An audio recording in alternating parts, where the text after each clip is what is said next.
All right, so for this month's presentation, we kind of wanted to just give everybody a quick tour of the Mingus repeater site. Since a number of us have been up there, and a lot of members haven't been up there, and it's a work in progress constantly, so every time we go up there, something changes a little bit.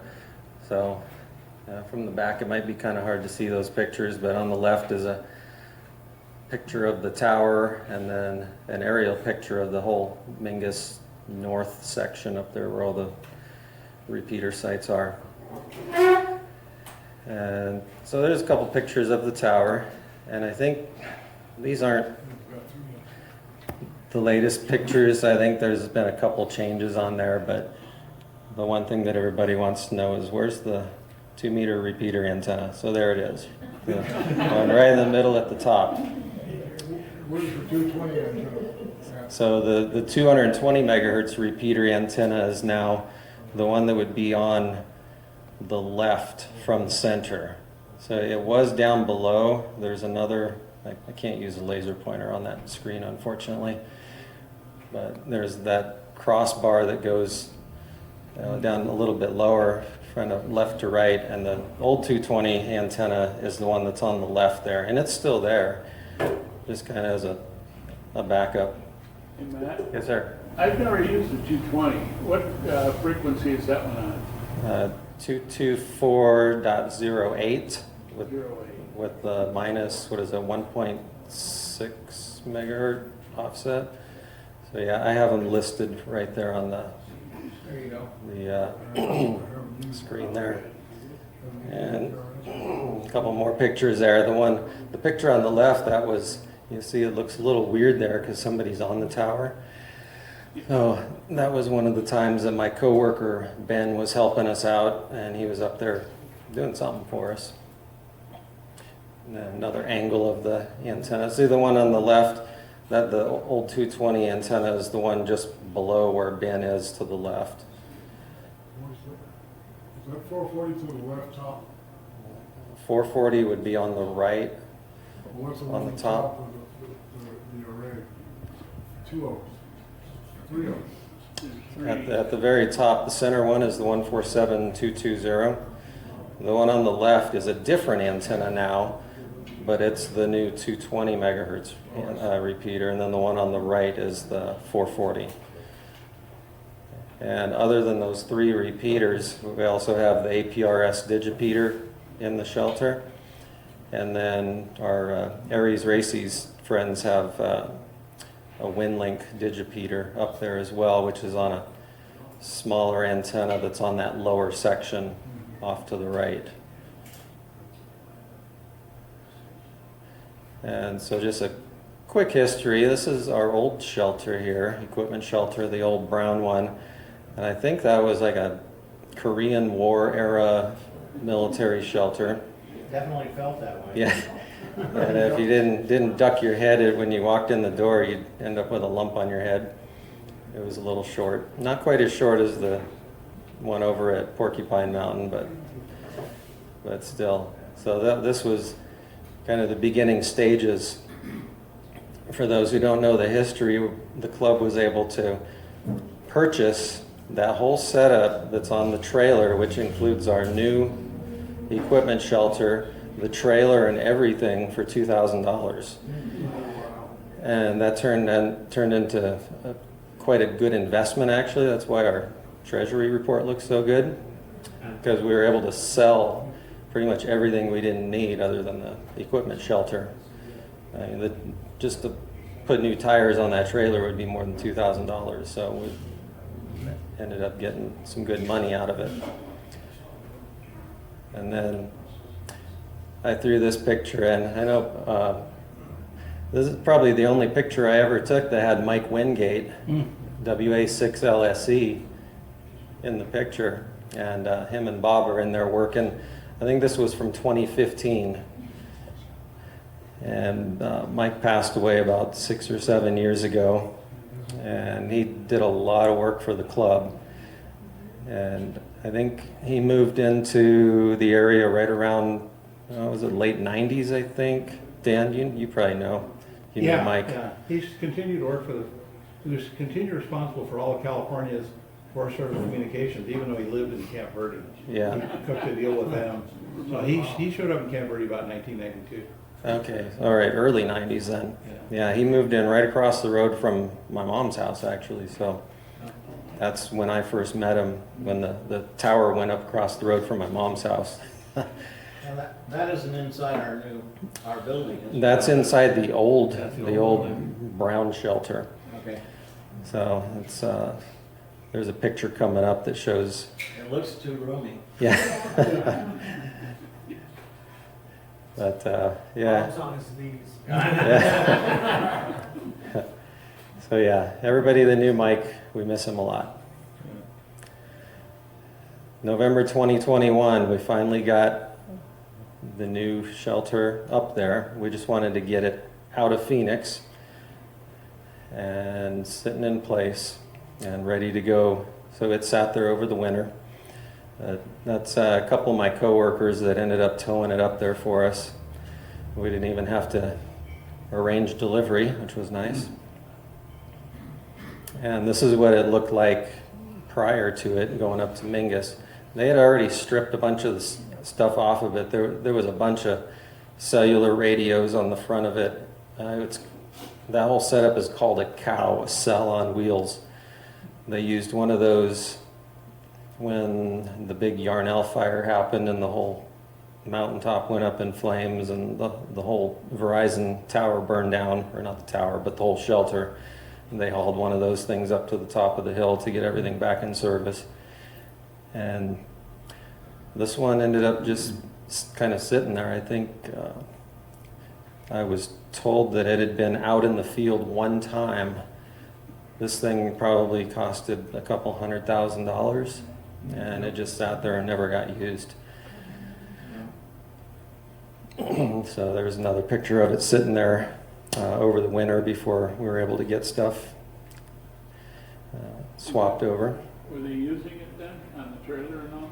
No, it's sitting there empty Yeah, okay. until this day. And looks like there's Ron there and Steve, and I can't see who's in the background, but that's is that Bill? Yeah, I know it's Bill's truck, ILX.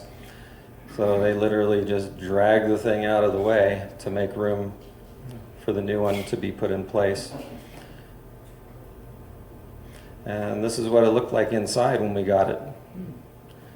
Quite a bit more spacious than the other one. Absolutely. Nice and simple. Fortunately, all the electrical was left in place, all the grounding. All we had to do was get power connected to the building and flip the light switch on, and then the real work began. And here it is now. So quite a difference. There was a lot of work involved there, but New batteries? those are the new batteries. And so we're going to go rack by rack of what's in the shelter, but from left to right, or actually we're going to start off with the power. So the DC power rack includes 4 180 amp hour batteries, battery breaker panel. Each battery is connected to its own breaker, which makes it nice when we have to change out batteries. You just turn the breaker off, disconnect the leads, tape them up, pull it out, put the new battery in, hook everything back up, and turn the breaker back on. And our power supply is a Samlex America 60 amp power supply. And then we have a fuse panel for all of the 12 volt equipment in the shelter. And then at the very top is a power relay panel, which we'll get to in a few minutes. So there's a close-up of our power supply and the breaker panel for the batteries. And then up at the top is the fuse panel where all of our equipment connects to. That power supply is really nice. That was another donation from another company. They had 3 spares laying around. We ended up with 2 of them. They were 40 amp power supplies, but you pull the lid off of it and there's 20 amp modules in there. So it came with 2 20 amp modules I thought, oh, that's enough to cover what we have, but I think it'd be safe to add one more. So got on eBay and actually found 2 of those modules and ordered them, got it installed, and you fire it up. You have to do kind of a balancing. There's pots inside where you have to measure each output of each power supply module to make sure the voltage is within a certain, couple tenths of a volt or something like that. It's probably less than that. But at the end of the day, we ended up with a 60 amp power supply, 2 of them.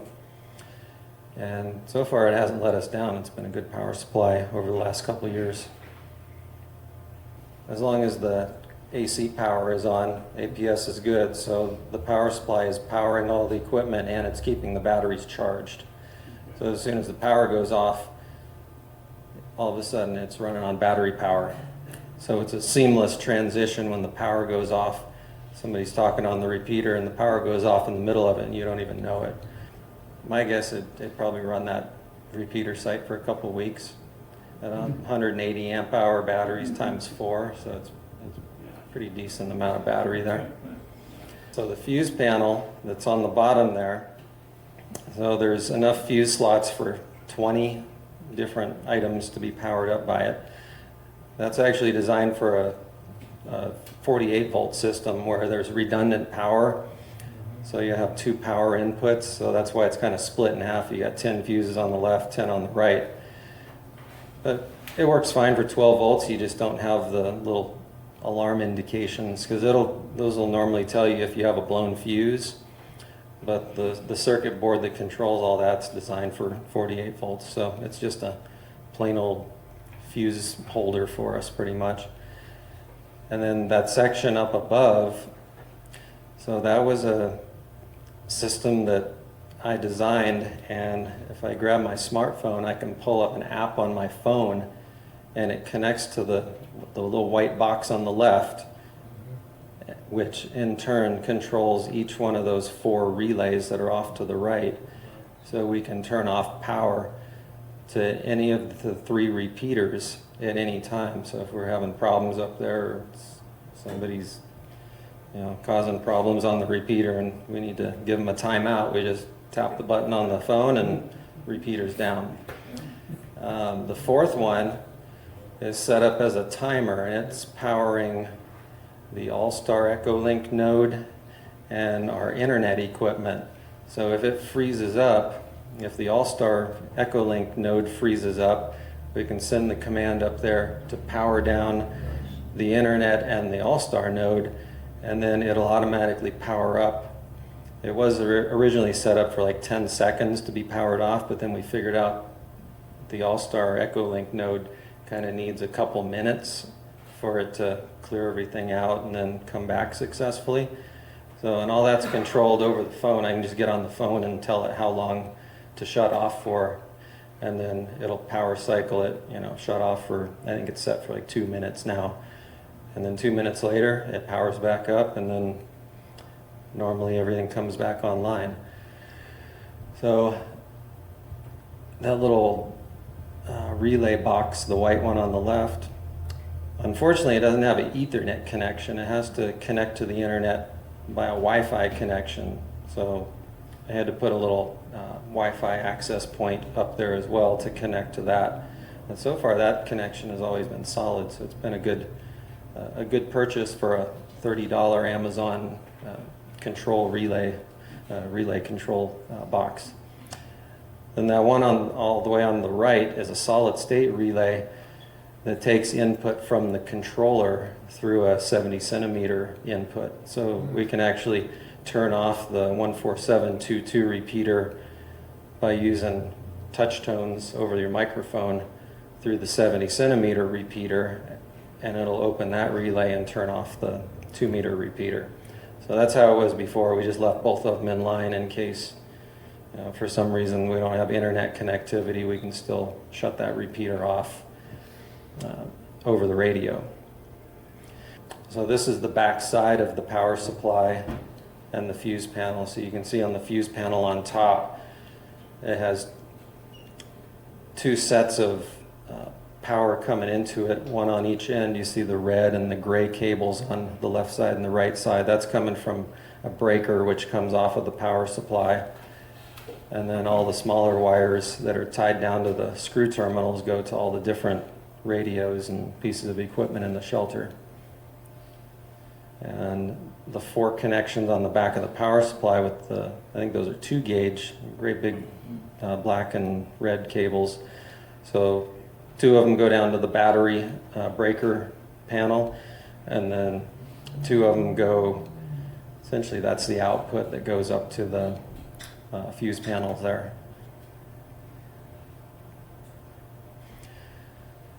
So the first rack of equipment that was on the very first one when you walk in the door is where the WinLink equipment is and APRS. APRS radio is on the very bottom of the picture on the right.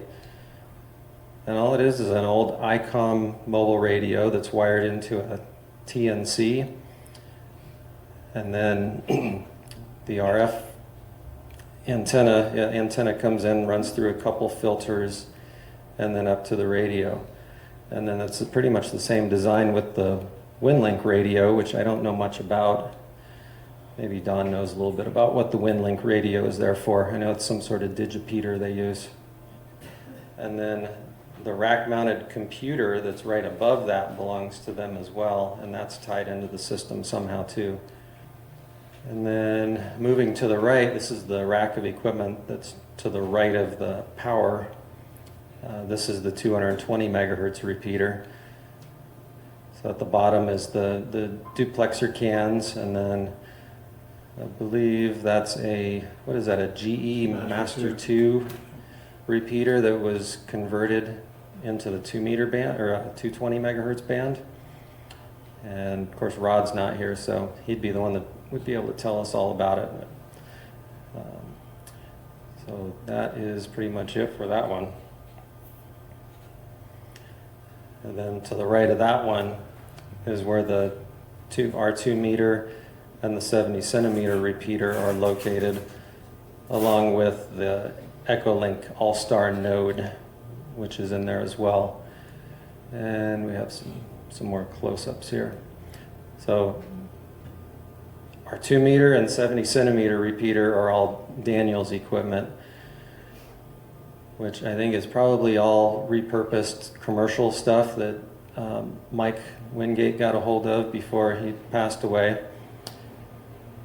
We didn't always have the Daniels equipment for this repeater. It used to be a Vertex standard VXR 7000, which is a desktop model repeater.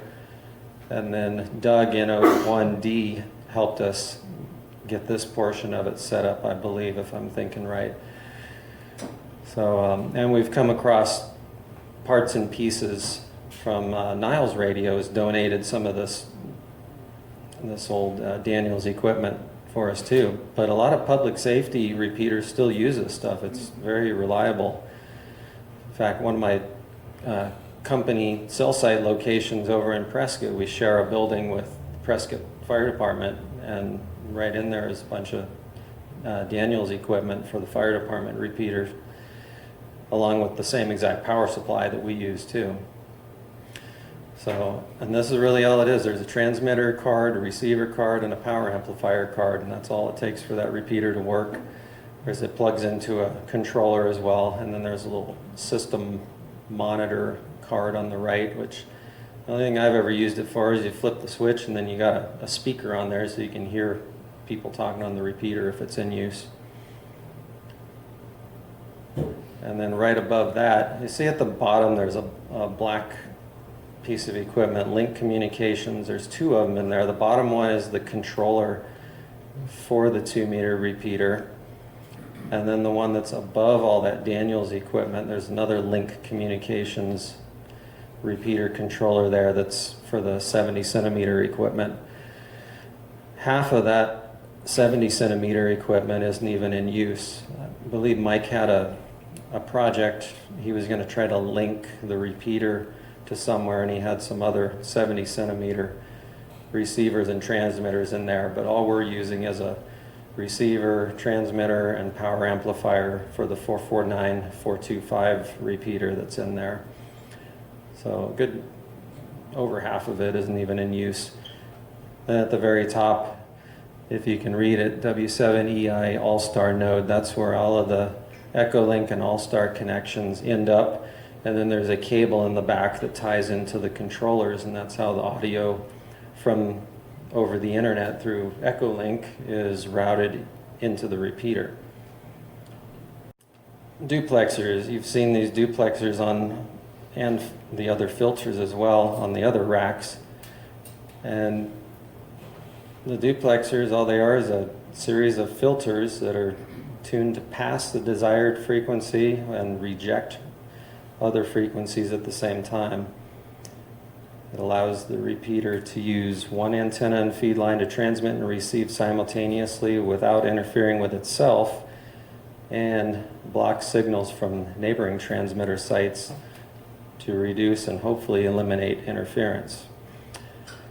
So it's kind of hard to see on the picture, but that set of duplexer cans on the right, the black cable coming down all the way on the right is coming from the antenna. That's our 2-meter antenna. Then it goes into a splitter, and it splits. One side goes into the transmit side of the duplexer, and the other side goes into the receive side. And then there's those splitter T's on top of each one of the duplexer cans, and that's where all the filtering happens. And so that Chuck AI7SY was going to be here. He's had some of those things taken apart and knows the insides of them really well. And so he's a lot more into how they actually work than I am, but that's duplexers in a nutshell. And then on the transmit side, up at Mingus,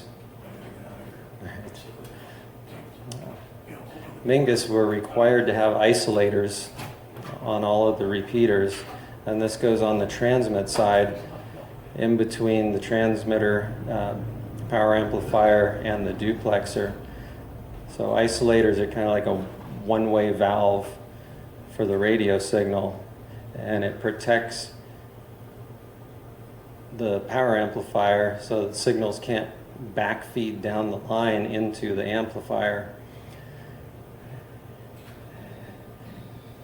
Any RF that may have slipped past the transmit side of the duplexer will be dumped into that load coil that dummy load that's screwed onto the side of it. And it kind of works kind of like a roundabout. If it didn't have a dummy load on it, it would be called a circulator. It might be a little bit different design, but essentially the signal kind of goes in a circle, and whichever port that particular frequency is supposed to go out, it goes out that RF port. So in this case, anything that's not supposed to be going in the reverse direction will hit that roundabout and then go into the dummy load. The 2-meter repeater puts out about 30 watts, and then by the time it gets through the duplexer and all that stuff, it's almost cut in half. But then by the time it gets up to the antenna, with a 8 or 9 dB gain antenna on it, the effective radiated power is quite a bit higher than the 15 watts that came out of the duplexer. We'll go back. So I didn't have a good picture of where the isolator actually is. If I back up a little bit, you see that panel right above the Daniels repeater where it says Mikey was here. On the back, those 2 screws that are kind of in the middle, that's what's holding the isolator on the back of that panel. So that's all it is. And then out of the power amplifier, it goes up to there, and then out of there down into the duplexer. Let me back up a couple more. There's a couple more isolators as well. There's one for the 70 centimeter repeater. On the picture on the left, it's kind of up higher. The duplexer for the 70 centimeter repeater is the piece at the very top where the 4 knobs are. So it's a lot smaller of a duplexer than the big cans are down below. Since the wavelength is smaller, they can get away with packaging into a smaller box. But the two gray panels that are below that duplexer are also isolators, one of which is not being used.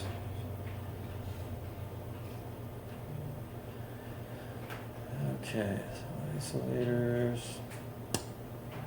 And then here's where all of our coax connections come in from the tower.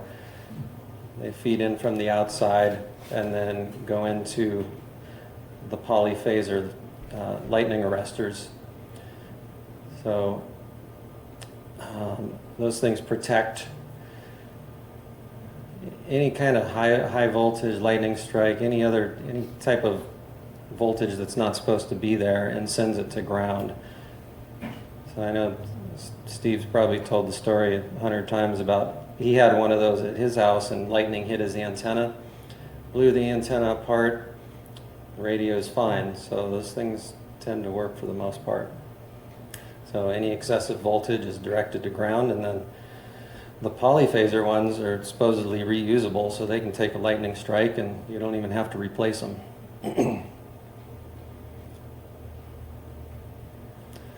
So here's the picture that shows all of our internet stuff. Right now we're using a Cradle Point brand cellular modem router as our internet connection, which is the little square white box towards the left. So that's where our internet comes in. We have an antenna, a cellular antenna that is mounted on the roof, and then also that little panel antenna, little rubber ducky kind of paddle antenna that's screwed onto the top of it as well. And then from there, it goes into an Ethernet switch, which is over towards the right in the center. And then from the Ethernet switch, it splits off to all the equipment. So right now we have that Wi-Fi access point that's right down below the white internet modem. And that's what talks to our relay panel. And then our web camera that's on the weather station plugs into it. And let's see, the All-Star Echo Link node. And then the WinLink computer plugs into it as well. And then at some point, I've been trying to figure out a way to do a little unlicensed radio shot using those little ubiquity radios. They're kind of like a wireless bridge set up from my house up to there. Then we wouldn't need the internet modem up there, the cellular modem. But the problem we're running into is our tower is so far back off of the edge of the mountain, we don't have a line of sight down into Cottonwood. And then we'd have to incorporate kind of a repeater setup for it at another location. It's just been tough to figure out, but we're using that Cradle Point router as our internet source, and it picks up the signal from the cell tower next door. Then we see down at the bottom on the right, that's our ambient weather station, which is what allows us to get online and see what the temperature is up there, or how much rain there's been, or even look at the camera and see what it looks like outside. This is the outside on the back side of the shelter, and the mast that's mounted to the side of the shelter, that's the outdoor part of the weather station. So that's where it measures the rainfall, wind speed, and all that stuff, the outside temperature. And this is the last slide I have, so just another picture of the picture of the shelter from a different angle, showing where the door is and where all the cables from the antenna come in. And that's all I have, unless there's any other questions. Nice, very nice. Well done, yeah.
this one.